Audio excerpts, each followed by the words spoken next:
자, 압도적 뉴스 콘텐츠 3프로 뉴스룸입니다. 안녕하세요, 이주호 기자입니다. 안녕하십니까, 류지용 기자입니다. 네, 반갑습니다. 아우 참 우리나라만 언제까지 이렇게 네. 힘든 걸까요? 예전에 정치적 용어였죠. 네. 코리안 패싱. 지금 금융시장에서 코리안 패싱 당하는 것 같아가지고. 그러니까 참 너무 좀 쉽지 않습니다.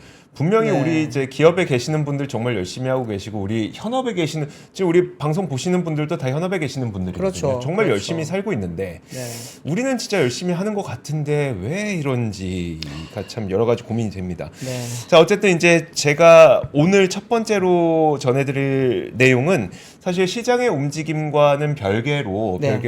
이제 우리나라에서도 네이버라고 하는 기업은 이제 인공지능을 좀 하기 위해서 여러 가지 노력을 펼치고 있잖아요. 그렇죠. 오늘부터 내일까지 단 24라고 하는 인공지능 컨퍼런스를 열어서 거기서 어떤 서비스를 공개할 것인지 개략적인 내용을 좀 공개를 했는데, 오늘 그 내용을 한번 보여드릴 겁니다. 좀 흥미로운 포인트들이 몇 가지 있으니까 어디 가지 마시고 저희 거 한번 보시면 좋을 것 같고요. 네. 한 번도 공개되지 않았던 영상도 이 자리에서 또 공개가 되기도 했거든요. 이런 거 이게 좀 이렇게 밥을 뿌려놔야 이제 안 나가시고 나가지 마세요. 자, 어디서도 공개되지 않았던 그 영상을 또 이 자리에서 공개를 하기도 했기 때문에 네. 그 부분도 한번 잠시 후에 보여드리도록 하겠습니다.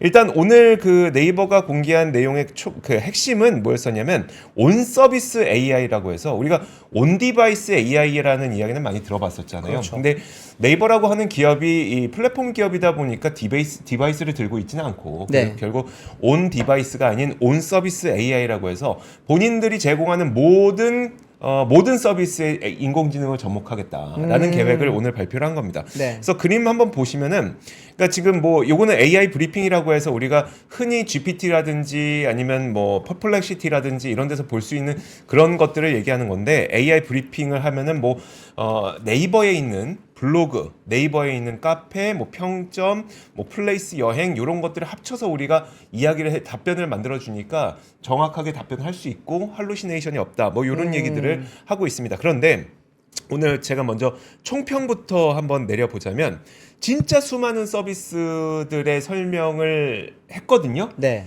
딱 느낌이 굉장히 한국적이다. 이게 근데 되게 중립적인 표현입니다. 네. 좀 약간 비판적으로 보면 세계를 보고 가지 못하고 있는 것 같다는 표현이 될 수도 있고, 네. 반면에 세계에서 어느 곳도 할 수 없는 서비스를 좀 제공하는 것 같다라는 느낌의, 전 두 가지 양면적 측면이 다 있다고 생각을 해서 한국적이다라는 느낌을 말씀드렸는데, 예를 들어서 뭐냐면 우리가 만약에 제가 네. 두 아이의 아빠로서 네. SUV 자동차를 갖고 싶은데 네. 나는 캠핑을 좋아하고 뭐 가격대는 이 정도였으면 좋겠는데 나한테 어떤 차가 좋은지 모르겠어라는 고민이 생길 때, 그럴 때는 저한테 물어봐야죠. 네. 그렇긴 네. 한데 이 질문은 사실 저도 뭐 오픈 AI나 아니면 퍼플렉시티의 질문을 해도 잘 안 나오거든요. 그건 맞아요. 네. 그런데 사실 네이버에는 수많은 맘카페가 있고요, 자동차 동호회가 있고요, 그렇죠. 그리고 수많은 그 블로그들이 있다 보니까 네. 이런 그 데이터들을 모아서 나에게 적합한 차가 무엇인지에 대해서는 비교 분석이 분명 가능하다는 거죠. 굉장히 그렇죠. 한국적이기 때문에 우리한테는 진짜 좋을지 모르겠지만 이게 세계 무대에서 적용될 수 있을까를 생각했을 때는 상당히 좀 비관적으로 볼 수 있는 네. 그런 내용들이 상당히 많았습니다. 그런 그 내용이 있었고, 그리고 또 요것도 한번 보시죠. 저는 이번 발표에서 이게 가장 큰 화제가 되지 않을까 싶은데, 화면 한번 보여주시면, 자, 11월 말부터 네이버 멤버십 이용하시는 분들은 넷플릭스 이용할 수 있습니다. 라는 것을 오늘 공개를 했습니다. 근데 이게 저는 이것도 되게 중립적이에요. 네. 그러니까 네이버 멤버십을 구독을 하는 순간, 사실 네이버 멤버십 구독하면 티빙도 이용할 수 있습니까? 그래요? 몰랐어요. 혹시 여러분들 확인하실 수 있으시면 한번 확인해 주세요. 티빙도 이용할 수 있는지는 잘 모르겠는데, 아무튼 네. 네이버 멤버십을 이용하면 이제 넷플릭스까지 이용할 수 있다라고 하면은 이제 아무래도 쿠팡 플레이를 갖고 있는 것처럼 그걸 그렇죠. 좀 견제하기 위한 구도로 보이잖아요. 네. 근데 그건 뭐 그거고, 그걸 떠나서 이게 만약에 화제가 된다면 아니 단 컨퍼런스를 통해서 정말 수많은 인공지능을 온갖 서비스에 접목했는데 이게 화제가 된다고라는 것 때문에 저는 그 반응을 한번 보고 싶습니다. 어떤 반응이 네. 나올지 한번 보고 싶고요. 이게 좀 인상적이었고 이건 그거고 저것도 있습니다. 일단 아무래도 저도 몇 차례에 걸쳐서 네이버에 대한 이야기를 해드릴 때 커머스, 그러니까 광고와 커머스, 쇼핑으로 굉장히 많은 돈을 벌어서 네. 그걸 인공지능에 투자하는 구조가 이제 네이버라고 말씀을 드렸잖아요. 네. 워낙 그 광고와 커머스로 돈을 잘 벌고 있는데 이걸로 더 많은 돈을 벌어야 이제 더 많은 투자를 할 수가 있기 때문에 이 커머스 쪽에 인공지능을 접목하는 것을 많이 얘기를 했었는데 오늘 또 얘기를 했던 게 뭐였었냐면 네이버의 쇼핑 앱이 따로 분리가 됩니다. 아, 지금은 네이버 앱에서 쇼핑을 했었잖아요. 그렇죠. 근데 이게 고민이 많이 됐던 게 뭐였었냐면 네이버 입장에서는 사실 네이버 앱이라고 하는 그 플랫폼 내에 유저들의 체류 시간이 길어야 이득입니다. 그렇죠. 그래서 사실 유튜브도 수많은 동영상을 계속 보게 하는 것이 그 체류 시간을 길게 만들기 위해서고 뭐 페이스북 그다음에 그 수많은 SNS들 있잖아요. 정말 많은 구도를 짜는 게 다 체류 시간을 길게 하기 위해서인데 네. 쇼핑 앱을 따로 떼낸다는 겁니다. 그러면 이거는 긍정 요인과 부정 요인이 있을 수 있을 텐데 일단 긍정 요인은 뭐냐면 지금까지 쇼핑을 하려면 여러분들 위에 있는 광고 다 보고 쇼핑했었어야 됩니다. 그렇죠. 근데 맞아요. 반대로 이제 쇼핑만 원하시는 분들은 그냥 쇼핑 앱에 들어가셔서 쇼핑을 하면 되기 때문에 되게 편해지는 건데 반면에 네이버 앱이 갖고 있는 그 쇼핑으로 인해서 만들어냈던 체류 시간은 아마 사라질 수 있습니다. 그렇겠네요. 그래서 이게 카니발라이제이션이 될지 안 될지는 좀 지켜봐야 되겠습니다만 일단 뭐 네이버 측에서 얘기하기로는 가격 비교 기능이 있잖아요. 네. 그러니까 네이버에서 우리가 앱에 들어가서 이걸 딱 검색을 했을 때 어디가 싼지를 가격 비교하는 거 그거는 아무래도 그 네이버 앱에 그대로 머물러 있을 것이기 때문에 네. 체류 시간이 많이 줄어들지 않을 수도 있다는 이야기를 하고 있지만 어쨌든 이건 좀 지켜봐야 될 것 같고요. 자, 그게 굉장히 큰 뉴스 가운데 하나였었고 이제 인공지능 관련된 이야기를 한번 전해드리도록 하겠습니다. 인공지능은 일단 그 하이버클로바 X 오디오라는 부분에서 제가 좀 인상 깊게 봤던 내용이 있었는데 네. 그거는 여러분들 영상을 먼저 함께 보시면서 이야기를 나눠보도록 하죠. 자, 영상 PD님 혹시 준비됐으면 보여주세요. 그런 발화 예시를 들려드리면 좋을 것 같아서 제가 직접 대화해 보았습니다. 나 오늘부터 진짜 운동하려고. 뭐부터 하지? 처음에는 걷기나 조깅 같은 가벼운 아 유산소. 근데 일단 유산소는 별로야. 그럼 웨이트 같은 근력. 근데 웨이트는 너무 힘들어. 아, 웨이트는 힘들 수 있죠. 그럼 자세 교정에 도움이 되는 필라테스나 요가는 어떠세요? 조금 생각해보고 말씀해 주세요. 운동은 어려운 일입니다. 이렇게 AI가 발화하는 중에도 사용자의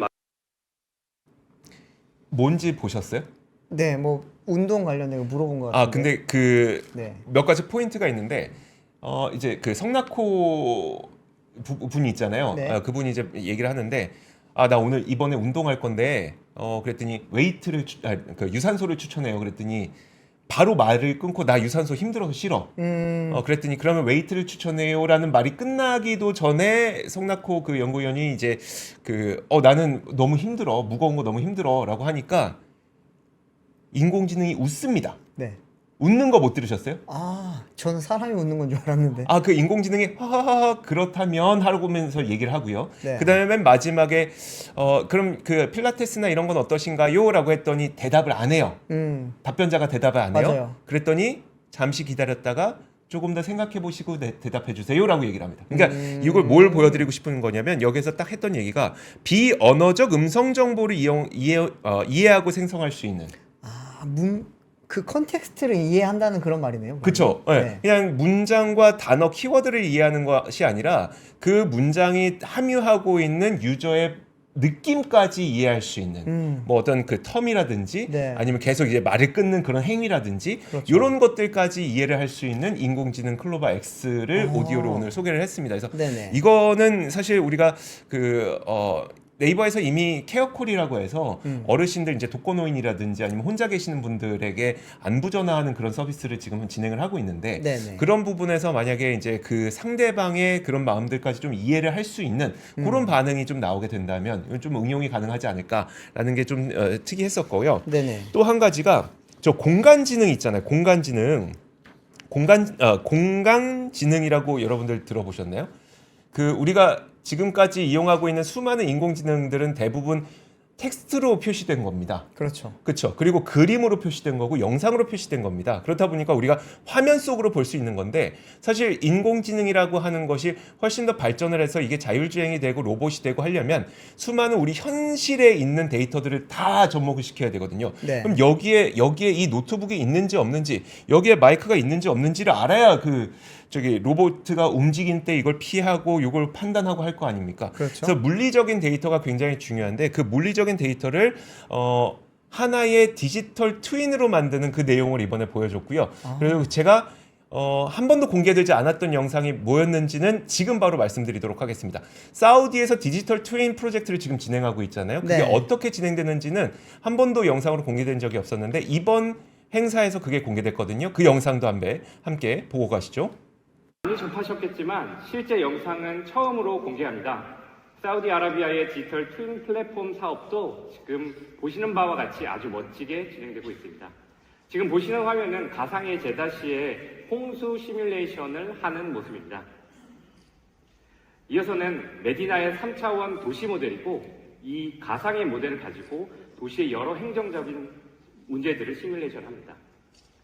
또한 사우디 자, 방금 보셨던 것처럼 이제 그 어떤 도시의 그 디지털 트윈을 만들어서 거기서 만약에 비가 너무 많이 내리게 됐을 때 홍수의 재난에 과연 도시는 어떻게 대응할 것인가를 디지털 트윈을 통해서 우리가 해볼 수가 있는 거잖아요. 네네. 그런 식으로 이제 그 다양한 공간의 데이터들을 많이 모으고 있는데 얼마 전에 저희 압권에서도 권순우 취재팀장이 한번 네이버 그 178 그 빌딩에 가서 네. 그 로봇을 직접 보고 온 적이 있었어요. 근데 거기서 핵심이 뭐였었냐면 그러면 이 공간 데이터를 확보를 하게 되면 뭐가 달라지느냐?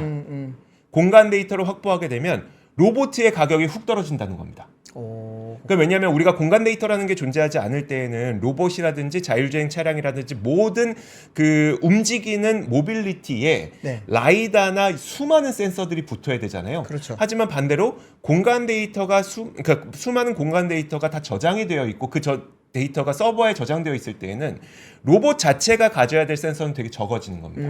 그러다 보니까 이렇게 디지털 트윈을 만들 수 있는 것이 결국 로봇의 단가를 낮출 수가 있고 그렇게 되면 로봇이 훨씬 더 많은 사람들이 이용할 수 있게 되는 그런 그림을 좀 그리고 있거든요. 네. 그 부분이 이번에 굉장히 인상적으로 다가왔었고 한 가지가 더 재밌는 게 있었는데 어쨌든 이런 것들이 굉장히 우리나라에서 이제 이번에 네이버가 또 보여줬던 게 뭐였었냐면 사진을 이제 이게 어떤 공간의 사진을 찍어요. 네. 그럼 그 공간이 어디인지 찾아줍니다. 아무데나 이렇게 제가 네. 여기를 딱 찍으면 네. 여기가 지금 여의도 지하 통로인 걸 알게 그렇죠. 되는 그걸 거예요. 알게 되는 거죠. 근데 지금 그것도 사실 디지털 트윈이 만들어져 있어야지 가능한 거거든요. 네. 그게 이제 뭐 GPS라든지 이런 게 지하에서는 안 통하잖아요. 그렇죠. 결국에 GPS 없는 곳에서 그걸 가능하게 하려면 이 공간에 대한 데이터들이 다 갖춰져 있어야 되는 거죠. 지금 그런 작업들을 지금 네이버에서 많이 하고 있다는 걸 오늘 네. 많이 어필을 했습니다. 그래서 실제로 그러면 이 데이터를 누가 모으냐?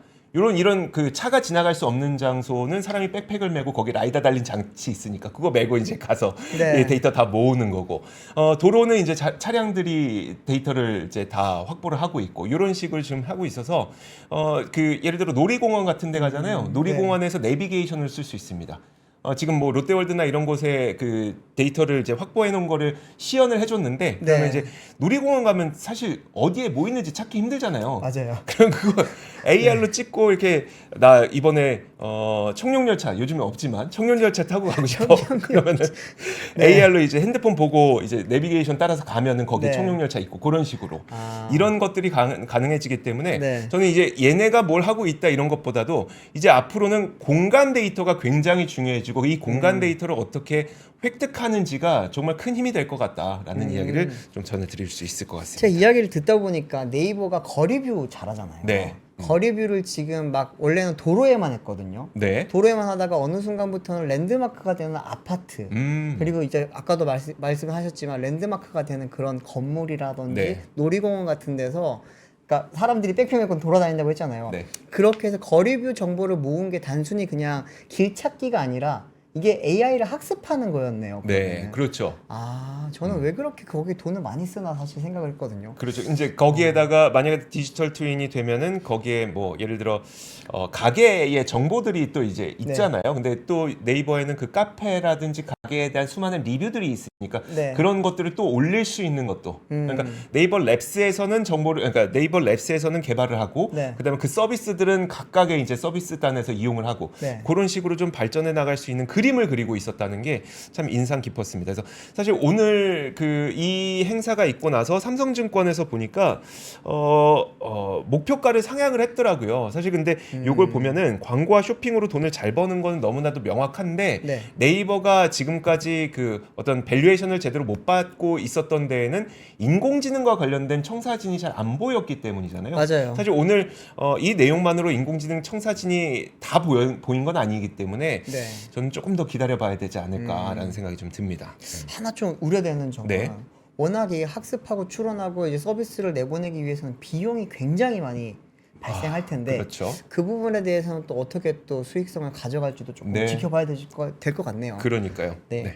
다음 소식 전해드리겠습니다. 다음 소식은 제가 요즘 뭐 트럼프 관련된 소식들을 많이 전달해 드리고 있는데 네. 사실 가장 지금 뭐 거시적으로 봤을 때는 중요한 게 트럼프입니다. 네. 트럼프 당선인이 이렇게 이번에 이제 결국엔 다시 제2기 집권의 준비에 들어가면서 각국 정부들이 그러면은 우리가 어떻게 해야지 미국을 대상으로 돈을 벌 수 있을까? 네. 이 부분은 지금 굉장히 고민을 많이 하고 있거든요. 특히나 지금 트럼프 같은 경우에는 관세를 올리겠다라고 하는 정책을 이미 많이 이야기를 했잖아요. 네. 실질적으로 중국 같은 경우에는 60%까지 올린다고 하니까 음. 여기에 대한 지금 대책 마련이 굉장히 시급한데 우리나라에서는 대한상공회의소에서 지금 트럼프 집권 2기의 물류 공급망 변화와 시사점에 대해서 좀 연구한 보고서를 오늘 발간을 하나를 했습니다. 이 보고서를 보면은 일단은 사진 좀 띄워주세요. 미국의 대중무역액이 이제 2021년도에 6,600억 달러였는데 2023년도 때 5,800억 달러로 이제 큰 폭으로 하락을 했고요. 또 이제 최근 3년간 미국의 수입액 연평균 증가율을 보면은 멕시코가 7.5%, 중국이 마이너스 5.4%로 되면서 쉽게 말하면 중국에서 수입하는 건 줄고 있고 네. 멕시코에서 수입하는 건 늘고 있다. 음. 여기는 이제 우회 수출을 하는 국가들이 많아지고 있고 거기에 주요 국가는 아마 중국이지 않겠냐. 네. 이런 지금 이야기들이 나오고 있다고 보시면 됩니다. 그러다 보니까 이제 결국에는 트럼프 정부가 만들어낸 관세 장벽을 어떻게 좀 회피할 수 있는 방법을 다들 찾기 위해서 네. 노력을 많이 하는데 어쨌든 트럼프는 멕시코 우회 수출도 차단을 하겠다. 그렇게 해서 이제 멕시코에도 우리가 25%의 관세를 부과를 하겠다라고 이야기를 했는데 이게 좀 쉽지 않을 거다. 네. 어쨌든 USMCA에 묶여 있기 때문에 이곳을 좀 중심으로 다시 물류망 좀 재편되지 않겠냐 그런 이야기를 하는데 지금 사진을 한번 보시면은 우리나라가 여기서 어떻게든지 중간 기착지로서 역할을 할 수 있을게 네. 방법을 찾아야 된다라고 하는 거거든요. 현재는 지금 롱비치로 가는 까만색 노선이 하나가 있습니다. 네. 여기가 이제 우리가 미국으로 수출하는 주요 노선인데 앞으로는 이제 파나마를 거쳐서 가거나 네. 아니면 이제 밴쿠버로 가거나 이 파나마 거쳐서 서베너나 뉴욕으로 가는 새로운 항로를 개척을 해서 이제 우리가 결국에는 중간 기착지로서 가는 중국이라든지 아니면은 아세안이라든지 여기서 받아갈 수 있는 그런 무역 항로를 새롭게 만들어야 된다라고 하는 게 이번에 그 대한상의 좀 중심적인 이야기였습니다. 네. 여기서 봤을 때 이제 중장기적으로 보면은 미국 내 제조업 투자가 확대되면 반도체, 2차 전지 등 핵심 산업의 자국 내 산업화가 진행될 가능성이 커집니다. 그러면 이 항로를 통해서 들어가게 되는 물품도 굉장히 좀 달라질 수 있겠죠. 네. 이렇게 되면 과거의 소부장 및 중간재가 중국을 거쳐서 미국으로 이동했던 거랑 다르게 한국 중간재가 곧바로 미국으로 건너가서 역내에서 최종재가 되고 또 미국 내에서 소비되거나 일부 해외로 수출되는 물류 흐름으로 좀 바뀔 수 있을 거다라고 지금 이야기를 했습니다. 여기에 대해서 이제 전문가들은 향후 5년 내 핵심 기술의 생산 시설이 완비가 되면 미국 내수 시장에서 소비되고 나아가 해외 특히 아시아 지역으로 수출하는 흐름이 확대될 거다. 또 다른 전문가는 이제 공급망 변화 선상 에서 제3자 물류 산업 그리고 풀필먼트 서비스, 터미널 인프라 운영 등의 물류 비즈니스 기회를 모색해야 된다라고 이야기를 했습니다. 네. 우리나라가 중간에서 어떤 역할을 할지가 굉장히 좀 중요해진다는 하는 이야기고요. 또 하나는 이제 월스트리트 저널에서 오늘 나온 이야기인데 보면 이제 중국이 사실 제일 걱정이잖아요. 네. 중국 같은 경우는 아까도 말씀드렸지만 60% 관세가 들어가게 되면은 이게 뭐 다들 자동차 같은 거는 뭐 싸니까 괜찮다라고 이야기를 하지만 다른 물품들 특히나 중간재 같은 경우에는 굉장히 가격 경쟁력이 떨어지게 된단 말이죠. 그러면 이제 사람들이 이제 중국재를 안 쓰고 다른 아시안에서 만든 제품을 많이 사용을 할 수 있게 되다 보니까 여기에 대한 지금 중국이 어떻게 보면은 해법을 마련하려고 하는데 이 중에 하나가 이제 최근에 중국이 보면은 우리나라한테도 무비자 열어줬잖아요. 네. 그것처럼 지금 호주, 뉴질랜드 뭐 이런 나라들 상대로 지금 무비자를 열어줬습니다. 이렇게 열어준 데는 우리가 처음에는 관광 수요를 조금 많이 흡수하려고 한 거 아니겠냐 그런 이야기를 많이 했었는데 이렇게 연 거는 사실은 이제 중국으로 비즈니스 하는 사람들이나 기업들이 많이 들어와서 네. 이제 그 나라와 함께 우리가 비즈니스를 많이 할 수 있도록 하겠다라고 하는 그런 전략이 포함된 걸로 지금 월스트리트 저널에서는 해석을 했습니다. 어떤 이야기냐면은 미국으로 들어가야 되는 수출 물량이 줄어들게 됐을 때 네. 거기에 이제 대체 항로라든지 대체 수출처를 찾아야 되잖아요. 그 지역으로 지금 이제 한국, 호주, 뉴질랜드 같은 나라를 지금 생각을 하고 있다. 네. 이런 지금 해석이고요. 또 하나는 이제 중국 정부가 지난해 11월에 독일, 프랑스, 이탈리아, 네덜란드, 스페인 등 유럽 5개 국가 그리고 말레이시아에 무비자 입국을 허용하는 일방적 비자 면제 조치도 했습니다. 또 여기에도 보면 이제 결국에는 미국의 그런 수출 물량에 대한 대체제로서 이런 나라들까지 지금 생각을 하고 있다라고 지금 볼 수 있는 겁니다. 뭐 지금 사실 이번에 트럼프 위기가 지금 준비에 들어가면서 가장 큰 피해자라고 하면 좀 그렇잖아요. 피해 국가는 네. 네, 이제 중국이고 중국이죠. 네. 가장 큰 수혜는 일론 머스크다. 네, 이게 제가 피해자라고 약간 말했던 게 네. 일론 머스크를 생각을 하다 보니까 그랬던 것 같은데 일론 머스크 같은 경우에는 지금 가장 많은 재산이 늘어난 사람으로 지금 거론이 되고 있죠. 이번에 당선되면서 이제 결국에는 재산이 3천억 달러를 돌파했다고 합니다. 네. 정확히는 3,137억 달러라고 하는데 얼마냐면요. 한화로 따지면 437조 7,997억 원이라고 합니다. 440조. 네, 이게 지금 와. 테슬라 주가가 28% 올랐다고 하거든요. 이렇게 된 거에 대해서 테슬라 주가 차트 하나 좀 띄워주시면 좋겠는데 네. 5일 동안에 31.46% 올랐습니다. 테슬라 주가가요. 아. 이렇게 되면서 이제 테슬라 뭐 일론 머스크의 대부분의 자산은 여기에 포함되어 있으니까요. 네. 그러면은 테슬라 말고 어떤 또 주식이 자산이 올랐을까 싶어서 뭐 제가 찾아보니까 암호화폐? 그렇죠. 네. 암호화폐 찾아봤는데 암호화폐 대표는 비트코인이죠. 비트코인 같은 경우에는 지금 7% 올랐다고 합니다. 5일 동안에. 그러면은 일론 머스크가 또 만든 암호화폐 있잖아요. 도지코인 같은 경우에 한번 띄워주시면 42.23% 올랐습니다. 엄청나죠. 네. 그리고 이제 또 트럼프 대통령이랑 또 연관이 깊은 또 암호화폐도 또 하나 있거든요. 네. 이거는 이제 이더리움인데 이더리움도 15.14%가 지금 5일 동안에 올랐다고 합니다. 최고점 대비해서 이제 오늘 좀 오후에 많이 빠져서 지금 이 정도인데 한창 때는 몇십 %씩 다 올랐었거든요. 네. 네. 이런 걸 봤을 때는 이제 엄청난 수혜가 지금 갈 걸로 이야기가 되는데 이거는 뭐 어쨌든 일론 머스크 개인이고 국가별로 봤을 때는 지금 트럼프 얘기가 출범하게 되면은 무역과 물류 차원에서 네. 엄청나게 지금 혼란이 올 걸로 지금 다들 걱정을 하고 있는 상황이다 보니까 여기에 대해 대책 마련 중에 하나가 우리나라는 네. 결국에는 이제 대체항로라든지 또 이제 새로운 그런 이제 기착지로서의 그런 이제 물류 비즈니스까지도 우리가 좀 가져갈 수 있도록 노력을 해야 되겠다라고 하는 이야기가 있었습니다. 네. 알겠습니다. 자, 그러면 이게 진짜 공급망이 이렇게 달라지게 됐을 때 네. 사실 우리나라가 미국으로 수출하고 중국으로 수출하는 직접 그 양자 무역에서는 네네. 여러 가지 좀 손실을 볼 수 있지만 공급망의 어떤 그 경로, 네. 기착지 요걸로 우리가 좀 수익을 창출할 수 있으면 네. 우리는 이득을 볼 수 있는 겁니까? 이득을 보자고 이러는 거겠죠? 보자고 하는 거겠죠. 네. 사실 저희도 되게 걱정이 됩니다. 지금 결국에는 트럼프 대통령 같은 경우에는 모든 나라의 관세를 다 받겠다라고 하는 게 지금 기본적인 기조기 때문에 네. 그 기조로 갈 경우에는 우리나라에서 수출하는 것도 어쨌든 관세를 물 수밖에 없을 거거든요. 네. 그 부분에 대해서도 조금은 이제 노력을 해야 되지 않겠나. 이런 부분은 사실은 정부와 외교 차원에서 조금은 가야 되는 상황입니다. 알겠습니다. 네. 자, 다음 소식은 오늘이 11월 11일 우리는 이제 뭐 가래떡데이 빼빼로데이인데 네.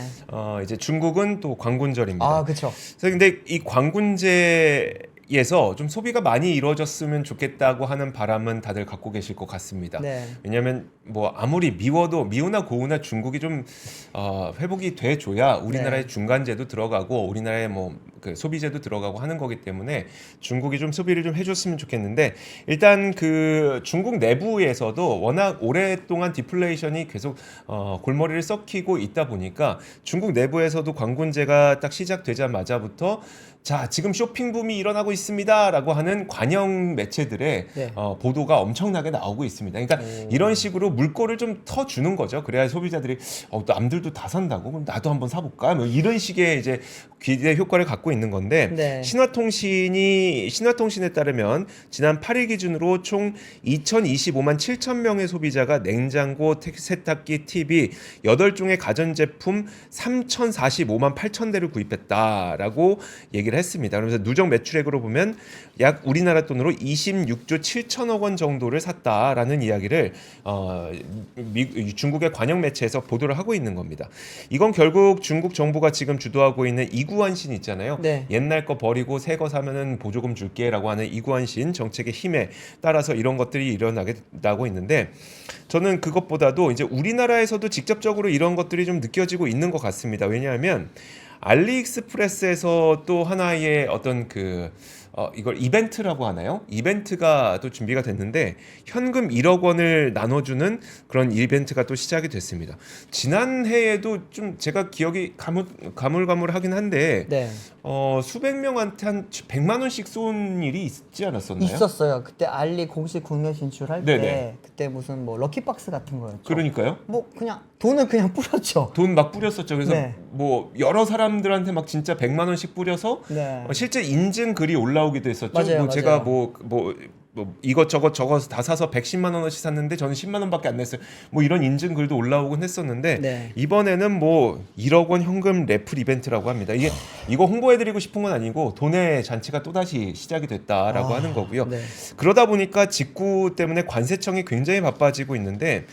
아무래도 그 우리나라에서도 중국에서 판매하는 뭐 테무라든지 쉬인이라든지 알리익스프레스라든지 이런 것들의 해외 직구가 굉장히 많이 일어나고 있는 상태잖아요. 네. 거기에 관군제 그리고 이제 오는 11월부터는 블랙 프라이데이부터 해서 연말 쇼핑 시즌이 또 미국에서 진행이 되다 보니까 거기에서 사오는 직구 물량들 이런 거 다 따지게 되면 지금 이제 앞으로 관세청은 엄청나게 바빠지게 될 것 같습니다. 네. 자, 그런데 여기에서 이제 그 우리나라 상황은 어떠냐? 일단 신세계그룹이 쓱데이를 열었는데 지난 열흘 동안 매출이 2조 원을 돌파해서 그러니까 목표를 초과 달성했다는 소식도 있긴 있었습니다. 네. 근데 이게 가장 큰 차이점이 뭐냐면 과거에는 뭐 예를 들어 제가 그 얘기 많이 했었는데 이마트면 이마트, 신세계 백화점이면 백화점, 아니면 뭐 쓱이면 쓱, G마켓이면 G마켓 다 따로 했어요. 그렇죠. 그러니까 다 제각각이었어.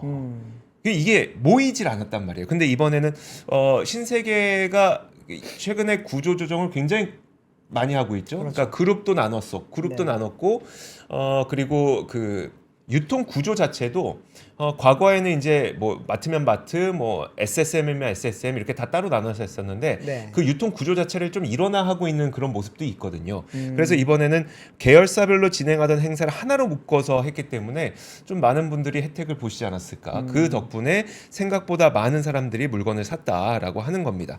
이런 뉴스가 있는 반면에 오늘 통계청에서 지난 3분기 지역 경제 동향을 보니까 3분기 전국 소매 판매가 전년 동기 대비 1.9% 감소했다고 합니다. 충남 3.9%, 충북 1.2%, 부산 0.9%를 제외하면 12개 시도에서 모두 감소했다고 합니다. 그러니까 이게 참 정말 분절화된 모습이 네. 전국적으로 나타나고 있습니다. 우리가 보면은 직구로 사는 물량 굉장히 많고 네. 방금 쓱데이 때문에 일정 이벤트 기간 동안 사는 물량 굉장히 많지만 네. 전체적인 소매 판매는 또 떨어지고 있는 그런 굉장히 분절화된 모습들이 굉장히 많이 나타나고 있습니다. 네. 지금. 야, 이게 소비를 많이 하긴 해야 되는데. 네. 맞아요. 그런데 이제 소비를 하려면 돈이 없잖아요. 그러니까요. 돈이 없으니까 사람들이 대출을 많이 받습니다. 아, 가계 대출이 또 늘었습니다. 얼마나 늘었습니까? 바로 표 띄워주면 바로 말씀드릴게요. 10월달 가계 대출의 총 이제 증감이 6조 6천억 원이 늘었습니다. 쭉 보시면 이제 4월, 5월, 6월, 7월, 8월, 9월, 10월 쭉 있잖아요. 역대 지금 8월달에 9조 7천억 원이 늘고요. 네. 그리고 나서 9월달에 좀 줄었어요. 증감폭이 5조 3천억이 느는 걸로 이제 조금은 그 증감폭이 좀 줄었다가 다시 늘었습니다. 6조 6천억 원이 늘었는데 어떤 부분에서 늘었는지를 한번 밑에 보시면은 은행권 같은 경우에는 9월 달에 5조 6천억이 늘었다가 3조 9천억으로 이제 어느 정도 이제 증가폭이 좀 줄었습니다. 네. 그런데 제2금융권 한번 보십시오. 제2금융권 같은 경우에는 9월 달에는 3천억 원 줄었거든요. 원래. 네. 그랬던 것이 이제 2조 7천억 원이 늘면서 쉽게 말하면은 10월 달에 가계대출이 느는 데는 제2금융권의 역할이 굉장히 컸다라고 보시면 될 것 같습니다. 특히나 이제 상호금융 쪽에서 9천억 원이 늘면서 이제 이 증가세를 많이 이어갔다고 보시면 될 것 같고요. 네. 또 하나는 여전사에서도 지금 9천억 원 가량 늘면서 총 6조 6천억 원이 늘었습니다. 그래서 제가 보면서 조금 약간 걱정됐던 부분이 어떤 거냐면은 표 위쪽에 이제 밑에 표의 위쪽 보시면은 2022년 중, 2023년 중 이렇게 있잖아요. 네. 2022년도에는 연간으로 봤을 때 2조 8천억 원이 줄었습니다. 가계대출이. 그랬다가 작년에는 37조 1천억 원이 늘었거든요. 네. 그런데 올해는 10월까지 누적액이 44조 7천억 원입니다. 이미 작년 기준으로 넘은 거예요. 네. 예, 그러다 보니까 은행권에서 굉장히 지금 많은 대출이 일어난 상태라고 보시면 되고 그러다 보니까 지금 이제 결국에는 이렇게 최근에 금감원이라든지 네. 금융위에서 가계대출을 많이 조우고 있다라고 하는 이유가 바로 이런 이유입니다. 근데 이게 지금 가계대출을 많이 조으려고 하고 있지만 결국에는 주담대가 가장 큰 이제 비중을 차지하고 있다고 보시면 됩니다. 주담대가 이제 보시면은 9월 달에도 6조 8천억 원 늘었고 이제 이번에도 5조 5천억 원이 늘었는데 제2금융권에서 지금 주담대가 굉장히 많이 늘었습니다. 사실 은행권은 이제 많이 줄이고 있거든요. 네. 그러다 보니까 이제 지금 뭐 둔촌주건 이야기도 있지만 다른 아파트라든지 또 이사를 가시는 분들도 있잖아요. 이거랑 상관없이. 네. 그런 분들이 지금 은행에 대출 받으러 갔다가 대출이 안 나옵니다. 라고 하니까 어쩔 수 없이 상호금융 쪽으로 신협, 농협, 수협 이런 곳으로 지금 많이 몰리고 있다라고 보시면 될 것 같습니다. 둔촌주공 이야기 잠깐만 간단하게 드리면은 둔촌주공 같은 경우에는 지금 이제 4대 은행이 이제는 다 잔금 대출에 들어갔습니다. 네. 신한은행을 제외한 4대 은행, KB, 하나, 우리, NH농협 이렇게 다 들어갔고요. 뭐 KB는 지난번에 한번 말씀드렸으니까 하나은행 같은 경우에는 이제 3천억 원 규모로 고정금리 연간 이제 4.6% 그리고 변동금리는 5.1%로 지금 설정이 되어 있고요. 우리은행은 좀 적습니다. 500억 원 규모고 이제 금리는 4% 후반대에서 5% 초반대로 지금 검토를 하고 있는데 내년에는 증액을 할 예정이다라고 이야기를 하고 있고요. 신한은행 같은 경우에도 내년부터는 잔금 대출을 할 거고 대출 한도는 한 1,000억 원 정도로 예상을 하고 금리는 4.8% 정도로 지금 진행을 할 예정이다라고 합니다. 근데 이제 전세 대출. 네. 전세자금 대출 같은 경우에는 계속해서 막혀 있다고 좀 보시면 될 것 같습니다. 근데 지금 뭐 둔촌주공 올림픽파크 포레온에 뭐 잔금 대출 같은 경우에는 이제 어느 정도 내가 들어가 살 사람들이다 보니까 네. 풀어주고 있는 상황이지만 이제 전세자금 대출 같은 경우에는 투기 세력도 많이 끼어 있다고 지금 판단하고 있기 때문에 네. 이 부분은 쉽게 풀리지 않을 걸로 지금 전망되는 상황입니다. 근데 그때 그 얘기를 해줬었잖아요. 그러니까 우리 4대 시중은행에서 좀 대출을 조이다 보니까 네네. 상호금융이나 이금융권으로 좀 가는 움직임이 있더라. 네, 라는 맞아요. 얘기를 해주셨는데 그게 이렇게 실제 숫자로 딱 찍힌 거네요. 그렇죠. 어떻게 보면. 많이 지금 옮겨가고 있는 상황이라고 보시면 될 것 같습니다. 알겠습니다. 네. 자, 다음 소식은 오늘 KTNG에서 밸류업 공시를 했어요. 그래서 사실 예정되어 있었던 밸류업 공시였는데 네. 저희가 앞권 채널을 통해서도 KTNG의 이야기를 한번 콘텐츠로 만든 적이 있었잖아요. 그렇죠. 그러니까 워낙 좀 흥미로워서 그랬습니다. 뭐 이 기업을 좋아하고 뭐 이런 게 아니라 너무 흥미로워서 그랬는데 오늘 밸류업 공시한 내용을 보면 2027년까지 3조 7천억 원의 주주 환원을 하겠다. 그러면 2024년 다 끝났으니까 5, 6, 7, 3년이잖아요. 3년 동안 3조 7천억 원을 주주 환원한다는 거는 1년에 거의 한 1조 넘게 주주 환원을 한다는 거죠. 네. 근데 이 기업이 1년에 버는 영업이익이 대략 1조 원 정도 되거든요.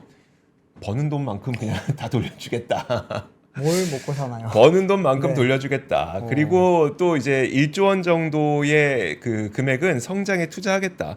일단 이 기업이 돈을 잘 벌긴 합니다. 뭐 대략 1년에 한 6조 원 정도 매출에 1조 원 정도 영업이익을 올리는 그런 기업이기 때문에 일단 네. 돈은 잘 버는데 여기서 제가 말씀드렸던 1조 원을 1년에 한 번에 1조 원씩 돌려준다고라고 얘기했지만 네. 거기에는 자사주 소각이 포함이 되어 있거든요. 네네. 근데 자사주 소각이라고 하는 거는 사실 현금이 직접 들어가는 거는 아니기 때문에 그렇죠. 번 돈의 일부는 또 이제 성장에 투자를 하게 됩니다. 네. 아니 담배 기업이 성장이라는 게 어딨어라고 할 수 있겠지만 네. 일단 그 담배 자체는 사양 산업이기 때문에 그렇게 크게 우리나라에서 성장하긴 힘든데요. 근데 이제 해외에는 사실 성장을 할 수는 있습니다. 네. 왜냐하면 워낙 국제 필립 모리스, BAT 이런 기업들이 있지만 그 기업의 어떤 그 흡연자들이 전자담배로 바꾸게 되면 우리나라 전자담배를 필 수 있는 거거든요. 네. 그런 식으로 성장은 할 수 있는데 또 한 가지가 뭐가 있었냐면 그 KT&G의 가장 큰 문제점 가운데 하나로 꼽혀 있었던 게 제대로 그러니까 효율적으로 사용되지 않고 있는 부동산 자산들이 있었어요. 그렇죠. 이 부동산 자산도 좀 처리를 하겠다고 얘기를 했습니다.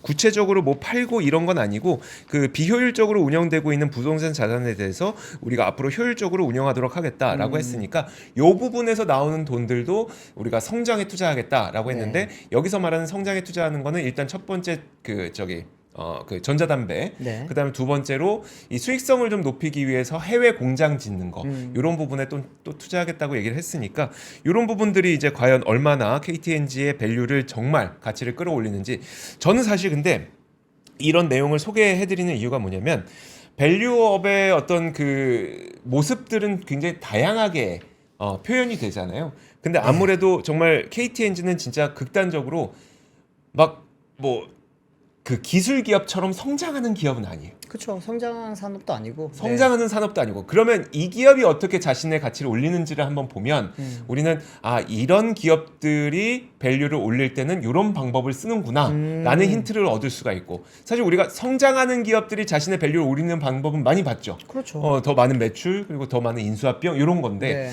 이런 기업들은 이런 식으로 자신의 밸류를 올리는구나 라는 것을 한번 좀 공부해 볼 수 있는 기회가 될 것 같아서 KT&G를 한번 준비해 봤습니다. 제가 아까 전에 대출 말씀드릴 때 하나 잘못 말씀드린 네. 게 NH농협은 아직까지는 잔금대출 시작을 안 했고 검토 중이라고 합니다. 혹시나 알겠습니다. 혼선을 일으킬까 봐 다시 말씀드리겠습니다. 네, 알겠습니다. 자, 그러면 저희가 오늘의 이야기는 여기까지 하도록 하겠습니다. 저희는 내일 다시 찾아올 거고요. 이어지는 박근영의 데일리 힌트도 많은 사랑 부탁드리겠습니다. 고맙습니다. 감사합니다. 삶의 격을 높이는 9가지 지혜를 함께 나눕니다. 위즈덤 칼리지 시즌 2 영상 아래 링크를 클릭하시면 자세한 내용을 확인하실 수 있습니다.